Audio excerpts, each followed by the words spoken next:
The shopping bags hit our marble countertop like a judgment. 4 of them. Designer labels I'd learned to recognize the way you memorize warning signs. Nola arranged them with the precision of a museum curator, each bag positioned to catch the afternoon light streaming through our floor-to-ceiling windows. Bergdorf's was having a sale, she said, not looking at me. Her manicured fingers traced the edge of the nearest bag. Only 30% off the Valentino collection.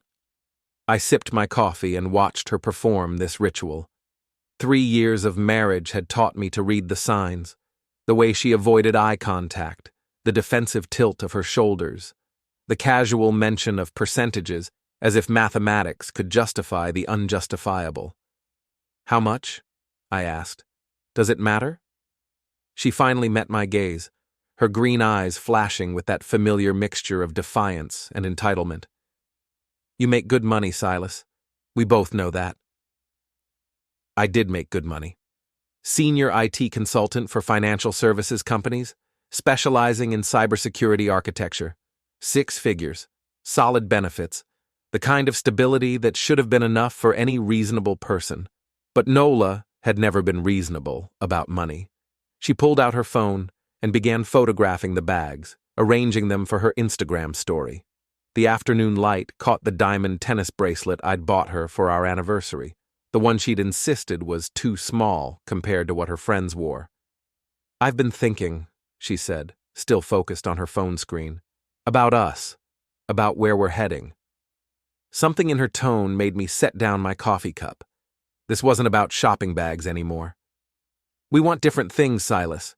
I need someone who understands my lifestyle, who can support my ambitions. She finally looked up from her phone. If you can't afford my lifestyle, step aside for someone who can. The words hung in the air between us like smoke from a house fire. 26 months of marriage reduced to a balance sheet. I studied her face, looking for some trace of the woman I'd fallen in love with. The one who used to laugh at my jokes about corporate bureaucracy. The one who claimed she loved me for my mind, not my bank account. You're absolutely right, I said. She blinked, clearly expecting an argument. A plea, some desperate attempt to negotiate. I pulled out my phone and opened my banking app.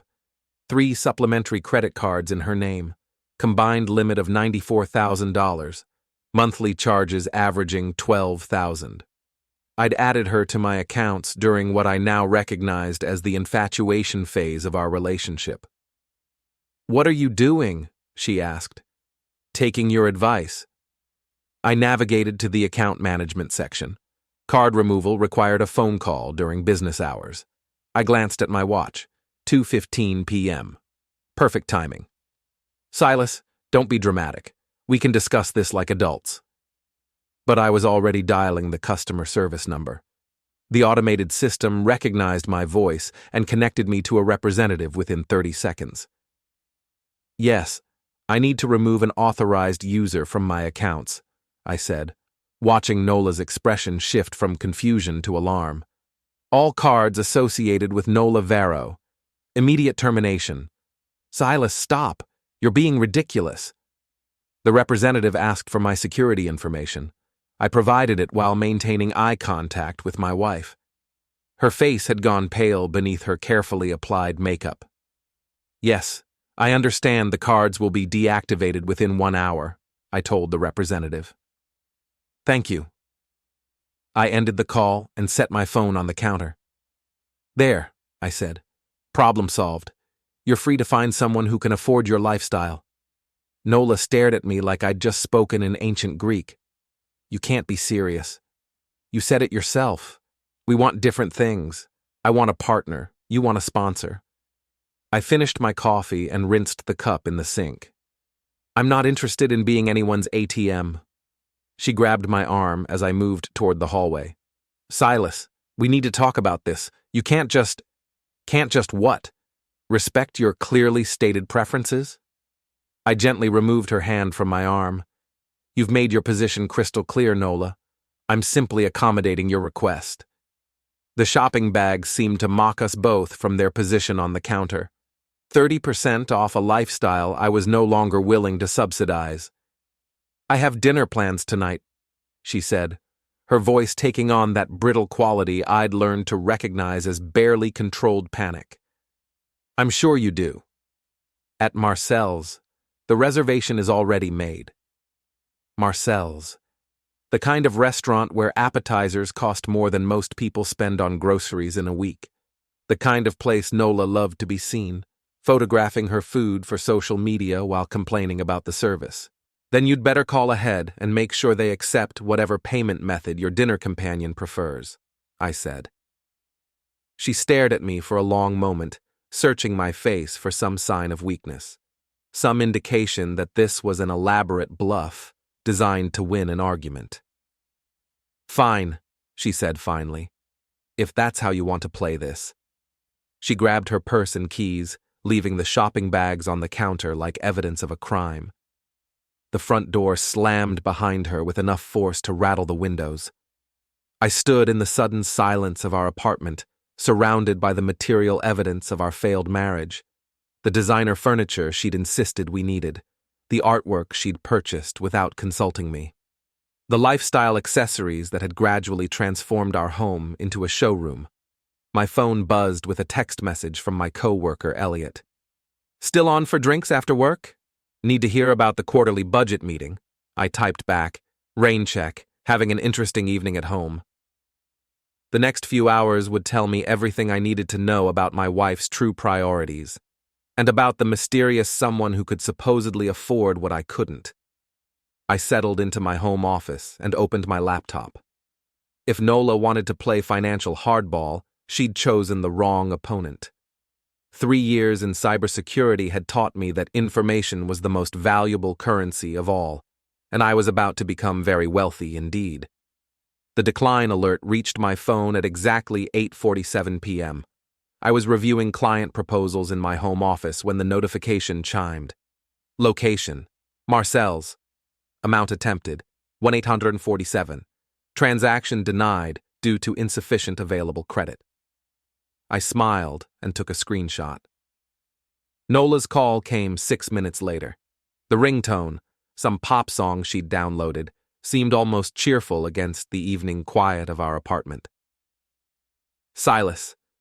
Her voice was pure panic, high-pitched and desperate. "Something's wrong with the card. It's not working." I leaned back in my desk chair, savoring the moment. "Which card would that be?" "Don't play games with me. The platinum card. It's declining everything." "That's strange. Have you tried calling the bank?" Static filled the line, probably from her moving around the restaurant. I could hear background noise, the murmur of conversation, the clink of expensive silverware, the subtle sounds of Marcel's dining room. "I'm in the middle of dinner," she hissed. "With..." She caught herself. "With a friend. This is embarrassing." "I'm sure it is." More static. Then a different voice came on the line. Male, confident, with the kind of polished accent that screamed expensive education. "This is Damon Vossel. I'm dining with your wife, and there seems to be some confusion with your credit card." I sat up straighter. Damon Vossel. I knew that name. "No confusion on my end," I said. "The card is working exactly as intended. Look, I don't know what kind of domestic dispute you're having, but embarrassing Nola in public isn't going to solve anything." Domestic dispute. As if I was the unreasonable one. "Mr. Vossel," I said, keeping my voice pleasant, "I suggest you handle your own payment arrangements. My wife is no longer authorized to use my credit facilities." The line went quiet for several seconds. Then Nola's voice returned, shaky and furious. "We'll discuss this when I get home." The call ended. I stared at my phone screen, processing what I'd just learned. Damon Vossel wasn't some random replacement she'd found on a dating app. He was the founder of Vossel Capital, a venture capital firm that had been circling my clients for months, trying to poach consulting contracts with promises of integrated financial services. My wife was having dinner with my business rival. That couldn't be a coincidence. I opened my laptop and navigated to our shared cloud storage account. something we'd set up early in our marriage to share photos and documents. Nola had never been particularly tech-savvy. She'd forgotten we still had access to each other's files. Her message history was right there, synced from her phone. I started with the most recent conversations and worked backward. What I found made my stomach turn. Messages to Damon spanning 4 months. Not the tentative getting-to-know-you exchanges of new lovers, but detailed strategic discussions, references to my client meetings, my travel schedule, my consulting rates and contract terms, and references to me that made everything crystal clear. The ATM is traveling to Chicago next week. Perfect timing for the Meridian approach. Got the Hartwell contact list from his laptop, forwarding now. He's so predictable, thinks I'm interested in his boring work stories. I scrolled through weeks of messages, watching my marriage dissolve into a business transaction. Nola hadn't been a wife, she'd been a corporate spy, but the worst was yet to come. Buried in a subfolder labeled Personal Finance was a spreadsheet titled Resource Assessment. I opened it with trembling hands. Column headers, account type, available credit, monthly limit, access level, extraction timeline. Every financial detail of my life, cataloged and analyzed. My checking account balance, my investment portfolio, my credit limits and payment history, even my retirement accounts and life insurance policies. At the bottom of the spreadsheet, a summary section. Total available, $847,000 monthly sustainable, $15,000 optimal extraction period, 18 to 24 months, exit strategy, divorce settlement, business partnership transfer. I sat back in my chair, feeling like I'd been punched in the chest. This wasn't an affair. It was a heist. My phone buzzed with a text from Nola. Coming home, we need to talk. I saved copies of everything to a secure drive, then began digging deeper into the shared files. If she'd been careless enough to leave the messages and spreadsheet, what else might I find? The answer was in a folder labeled Legal Docs, loan applications for her father's manufacturing company, guarantor signatures that looked suspiciously like my own handwriting, but which I'd never seen before, financial statements claiming assets I'd never pledged. Gerald Vero's company was hemorrhaging money, kept alive only by credit lines secured with forged documentation. My forged documentation. The scope of the betrayal was staggering. This wasn't just about my marriage or my business relationships. Nola's entire family was involved in what amounted to identity theft and financial fraud. I heard her key in the front door lock. Silas? Her voice carried down the hallway. We need to discuss what happened tonight. I quickly closed the laptop and composed myself. Knowledge was power, but timing was everything.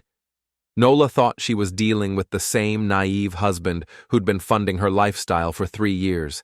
She was about to learn otherwise. In here, I called. She appeared in the doorway of my office, still wearing the black dress she'd chosen for her dinner with Damon. Her makeup was smudged, and her carefully styled hair looked disheveled. That was completely humiliating, she said. Damon had to pay for dinner with his personal card. How thoughtful of him. Silas, I know you're upset about what I said earlier, but cutting off my credit cards was childish and vindictive. I studied her face, looking for any trace of genuine remorse, any acknowledgement of what she'd really been doing. Was it? I asked. Yes, we're married. We're supposed to be partners. Partners. I let the word hang in the air. Is that what we are, Nola? Something in my tone must have warned her. Her expression shifted from indignation to caution. Of course we are. We're just going through a rough patch. All couples do. And Damon? Is he helping us through our rough patch? She blinked rapidly, a tell I'd learned to recognize when she was preparing to lie. Damon is a friend, a business contact. He's been giving me advice about investment opportunities. Investment opportunities. Yes. He thinks I have potential in the influencer space. Brand partnerships, sponsored content, that sort of thing. I nodded slowly, as if considering this explanation. That's interesting, I said, because according to your message history, you've been giving him quite a bit of advice as well. The color drained from her face. I don't know what you're talking about. Client lists, Nola, meeting schedules, contract terms. You've been feeding him information about my business for months. She took a step backward, her hand finding the doorframe for support. You went through my phone? Our shared cloud account, the one you forgot about. I opened the laptop and turned the screen toward her.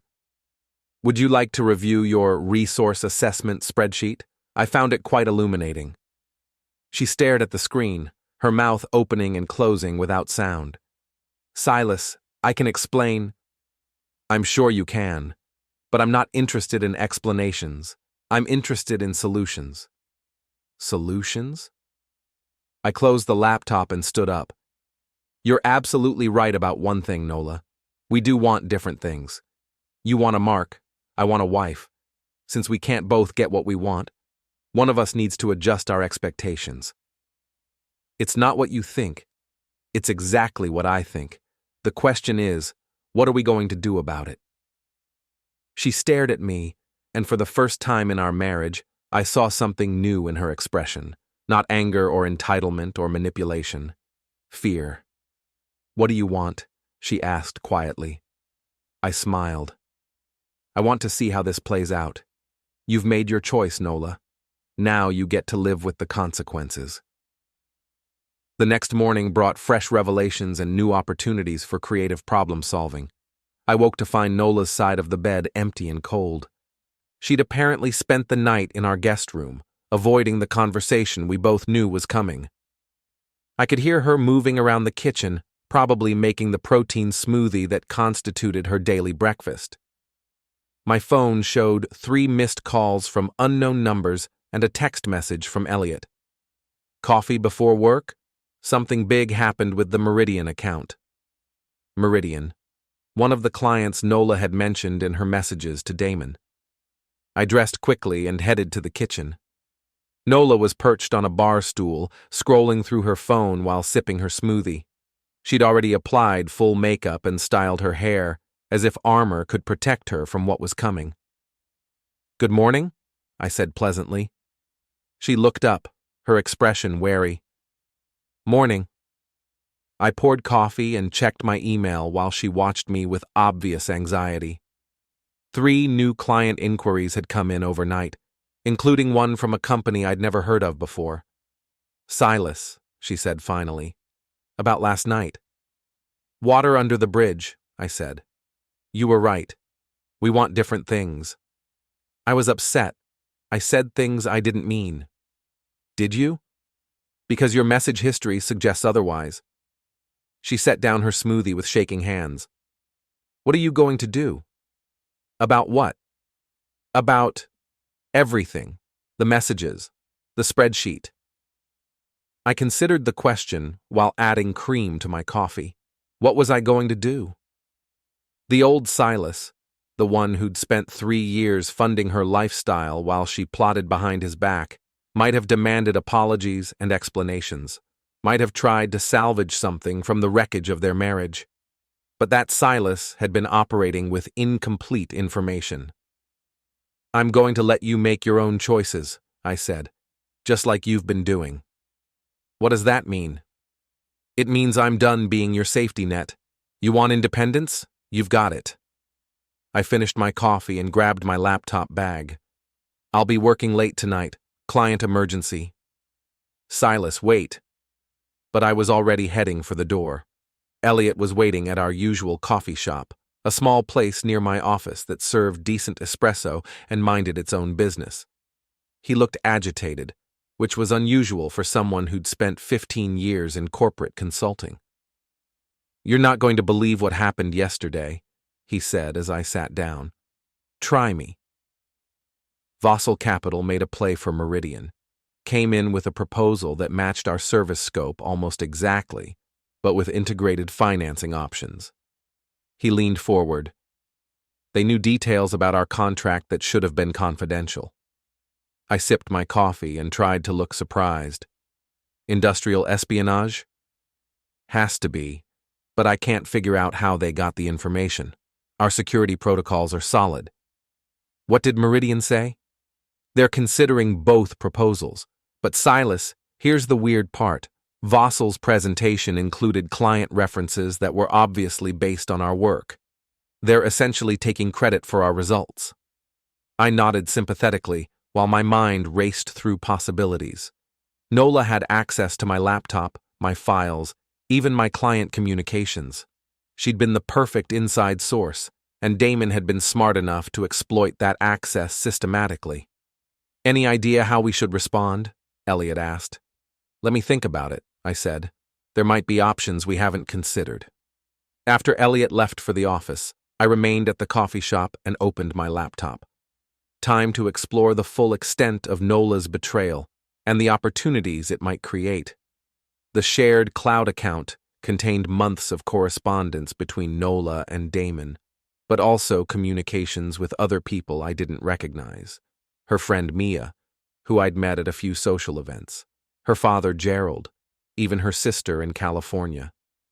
The picture that emerged was of a coordinated effort to extract maximum value from my resources while positioning for a clean exit. Nola wasn't acting alone. She was the operational center of what amounted to a family business. But they'd made one critical mistake. The supplementary credit cards I'd canceled were connected to more than just my personal accounts. Nola's shopping habits had triggered automatic increases in credit limits, which had been secured by my business assets. When I removed her access, those guarantees became void, and the outstanding balances became her personal responsibility. $47,000 in immediate liability, with more accumulating daily as automated payments failed and penalty fees kicked in.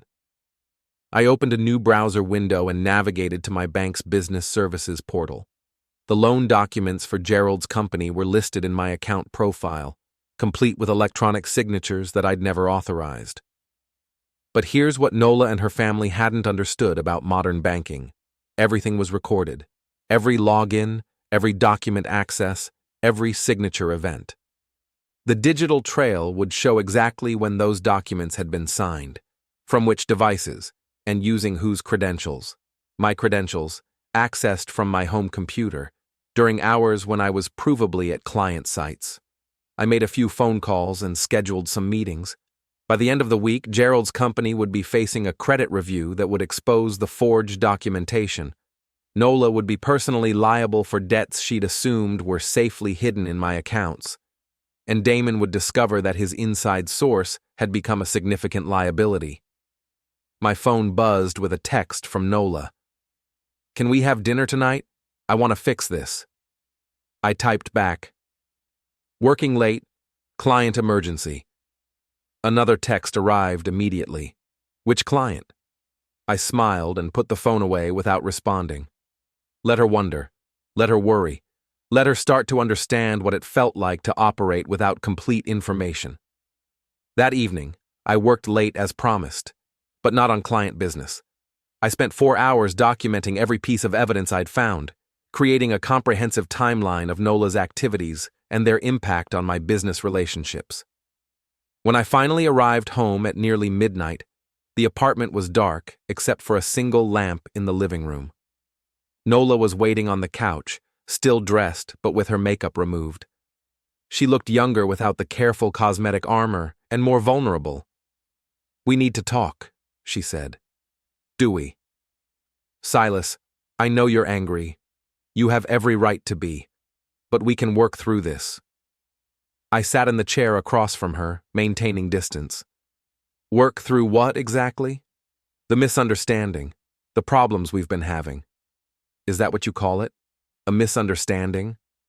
She twisted her wedding ring, a nervous habit I'd noticed during our early dating period, back when I'd thought it was endearing. "I made mistakes," she said. "I got caught up in opportunities. But it wasn't personal.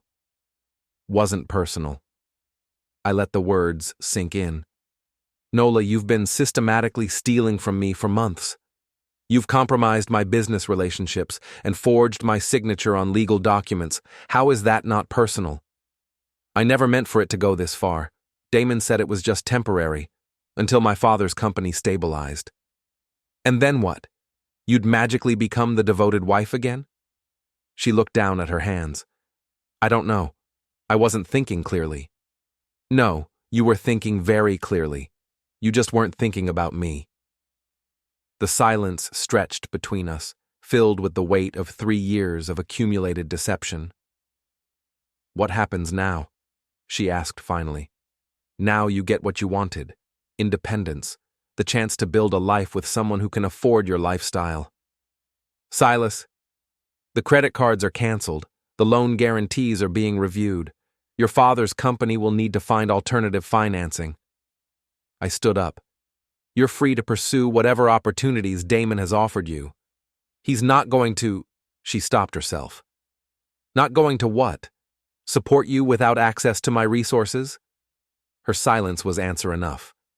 Here's what's going to happen, Nola. You're going to discover that relationships built on financial extraction tend to collapse when the money runs out. Damon was never interested in you. He was interested in what you could steal for him. I headed toward the bedroom, then paused. Oh, and one more thing. The apartment lease is in my name. You might want to start looking for alternative living arrangements. I left her sitting in the dark, surrounded by the expensive furniture and artwork she'd purchased with my credit cards. Tomorrow, she'd start learning what independence actually cost.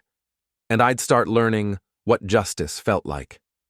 3 weeks later, the consequences began cascading in ways even I hadn't anticipated. I was reviewing quarterly reports in my office when Elliot knocked on my door, grinning like he'd won the lottery. You're going to love this, he said, settling into the chair across from my desk. Remember the Meridian situation? The one where Vossel Capital somehow knew all our proprietary details? What about it? They withdrew their proposal yesterday. Apparently they're dealing with some internal issues that make new client relationships inadvisable. I looked up from my laptop. What kind of internal issues? The kind that happen when your business development strategy depends on industrial espionage and your source gets cut off. Elliot's grin widened. Word is, they've lost 3 potential deals this month because they couldn't deliver on promises they'd made based on stolen information. Interesting.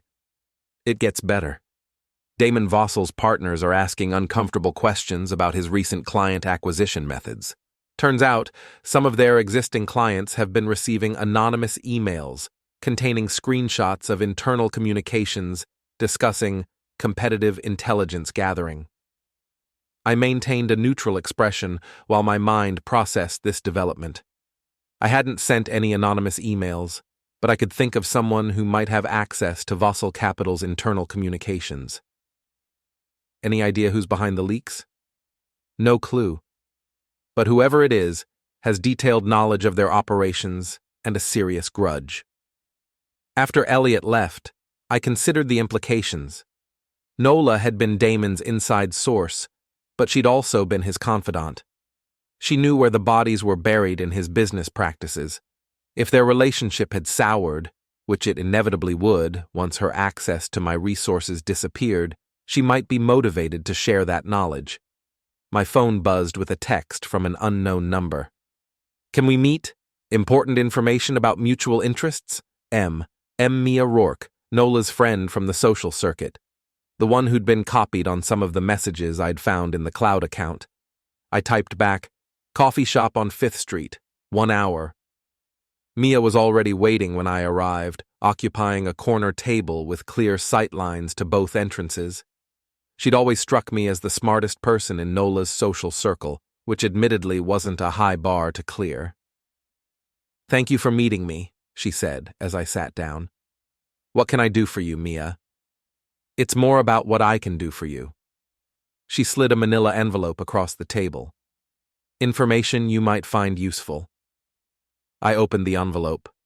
Inside were printouts of text messages, email screenshots, and what appeared to be financial documents. Where did you get these? Let's just say Nola isn't the only one who's been documenting things. Mia sipped her latte while I reviewed the materials. She's been staying with me since you changed the locks on your apartment. I didn't change the locks. No? Well, someone did. She came home 3 nights ago to find her key didn't work. I made a mental note to thank building security for their proactive approach to tenant safety. Anyway, Mia continued, she's been making a lot of phone calls. Desperate phone calls. Turns out Damon isn't as interested in supporting her lifestyle when she can't provide reciprocal value. The documents told a story of rapidly deteriorating relationships and mounting financial pressure. Nola had been cut off from Damon's resources as abruptly as she'd been cut off from mine. Her father's company was facing bankruptcy as their credit lines collapsed. Her credit cards were maxed out, with minimum payments she couldn't afford. Why are you showing me this? I asked. Because Nola isn't the only one Damon screwed over. Mia's expression hardened. He cost me a business opportunity 6 months ago. Stole a client I'd been developing for my marketing consultancy. Used the same methods he used on your clients. And you want revenge. I want justice. There's a difference. I studied her face, looking for signs of deception or hidden motives. Mia had always been peripheral to my marriage, someone I knew primarily through social events and group dinners.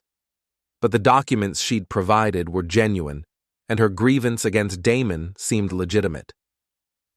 What did you have in mind? Nola is planning something desperate. She's been talking about going to your clients directly, offering to provide information about your business practices in exchange for consulting contracts. That got my attention. What kind of information? Client data, project details, pricing strategies, everything she collected while she was playing the devoted wife. I felt a cold anger building in my chest. It wasn't enough for Nola to steal from me and betray me. Now she wanted to destroy my professional reputation as well. When? Soon. She's meeting with someone from Hartwell Industries tomorrow. They're one of your biggest clients, right? Hartwell Industries, a manufacturing conglomerate that accounted for nearly 30% of my annual revenue. If Nola convinced them that I'd compromised their confidential information, it would destroy more than just that relationship.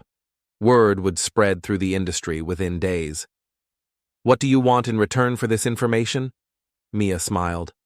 I want to watch Damon Vossel's business empire collapse, and I want Nola to understand that actions have consequences.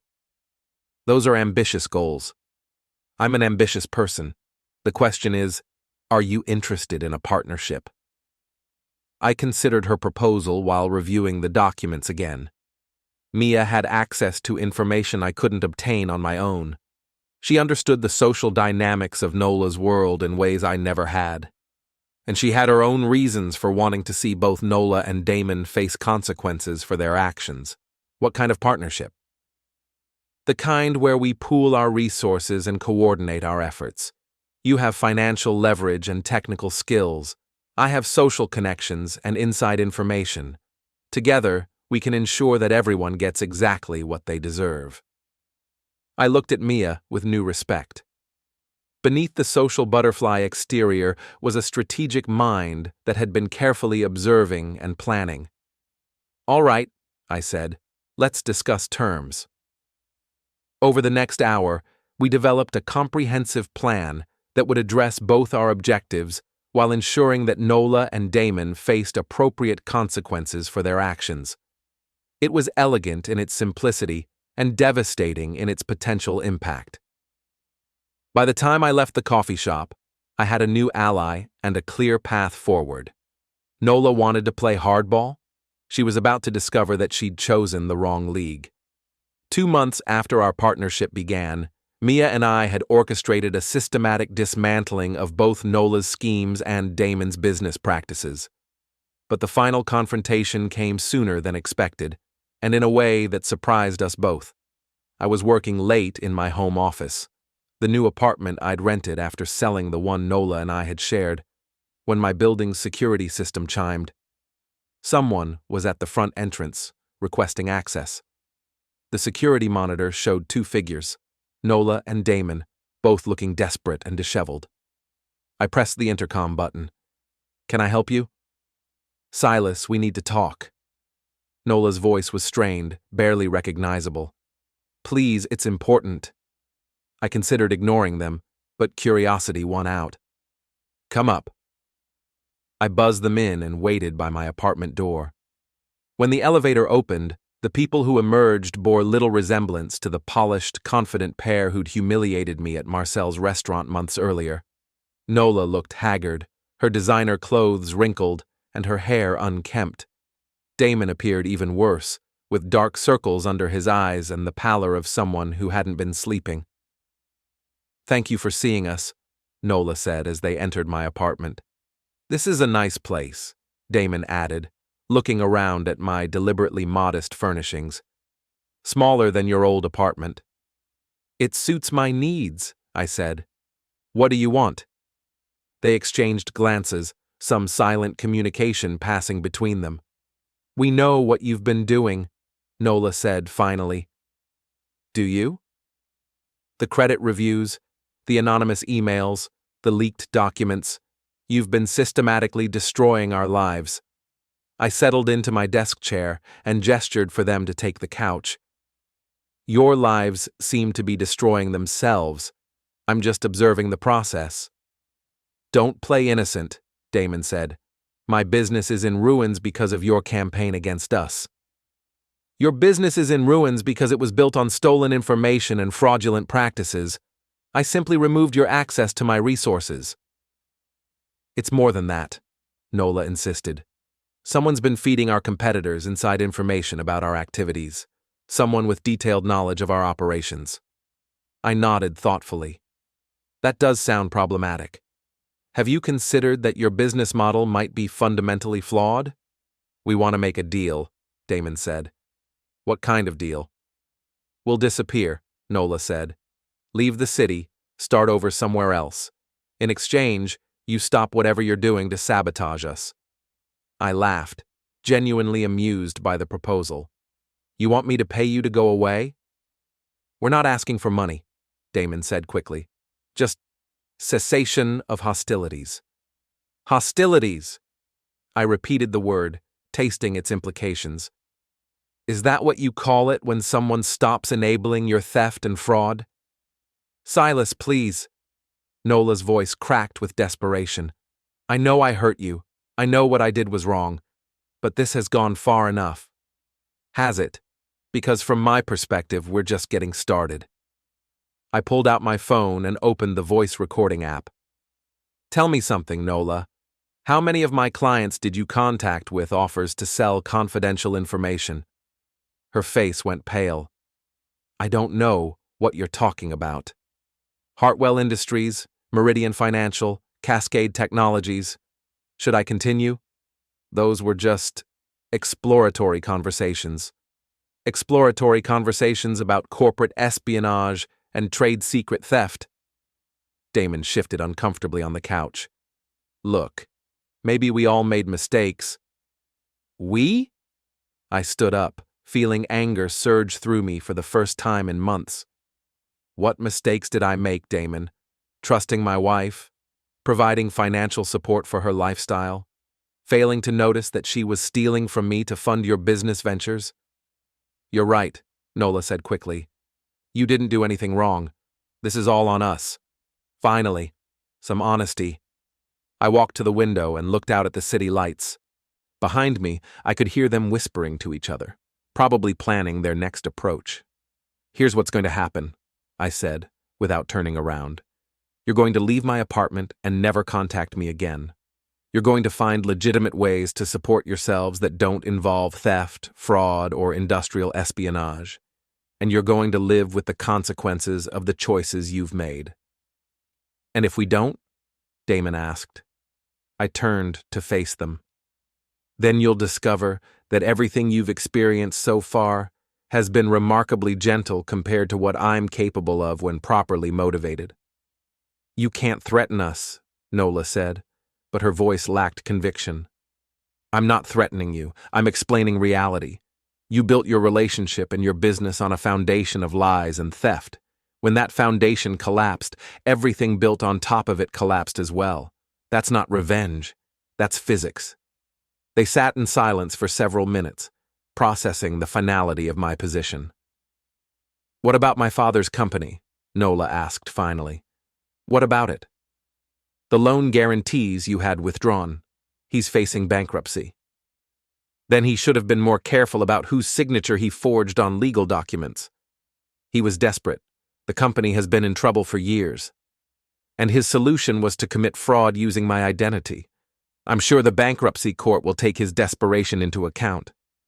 Nola started crying then, not the calculated tears I'd seen during our marriage, but genuine sobs of despair and defeat. "I never wanted it to go this far," she said between sobs. "I just wanted more. I wanted the life I thought I deserved. And now you have the life you actually deserve." Damon put his arm around her shoulders, a gesture that might have been comforting if it wasn't so obviously calculated. "Come on," he said to her. "We're wasting our time here." They stood to leave, moving like people who'd aged years in the span of months. "Nola," I called as they reached the door. She turned back, hope flickering in her eyes. "The next time you decide you deserve more than what you have, try earning it instead of stealing it." The door closed behind them with a soft click, leaving me alone in my apartment with the satisfaction of a job well done. I walked back to my desk and opened my laptop. There were emails to answer, client proposals to review, a business to run. The normal, productive work of someone who'd chosen to build rather than steal. My phone buzzed with a text from Mia. "Saw them leaving your building.